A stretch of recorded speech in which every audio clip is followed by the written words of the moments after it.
Gangotri road પર કલ્પવૃક્ષ પાસે ગતરોજ ગમખ્વાર અકસ્માત સર્જવા પામ્યો, જેમાં લોકો દ્વારા આરોપ લગાવવામાં આવ્યો કે જે રિક્ષા ચાલક છે, જે નશામાં ધૂત થઈને રિક્ષા ચલાવી રહ્યો હતો અને જે નવી મોપેડ લઈને માતા અને બાળક જઈ રહ્યું હતું ત્યારે તેને ફંગોળી દેવામાં આવ્યું અને જે અકસ્માતમાં માતા અને બાળક ફંગોળાઈ ગયા હતા ત્યારે કહી શકાય છે કે ત્યાં આજુબાજુના લોક ટોળા પણ જામી ગયા। ત્યારે તેમના દ્વારા આરોપ લગાવવામાં આવ્યા કે રિક્ષા ચાલક નશાની હાલતમાં છે અને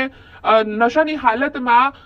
કહી શકાય છે કે રિક્ષા હંકાવી રહ્યો છે અને તેના દ્વારા અકસ્માત સર્જવામાં આવ્યો છે। આવા આરોપો લગાવવામાં આવ્યા ત્યારે આ સમગ્ર જે ઘટના બનવા પામી તેના સીસીટીવી ફૂટેજ હાલ સામે આવ્યા છે।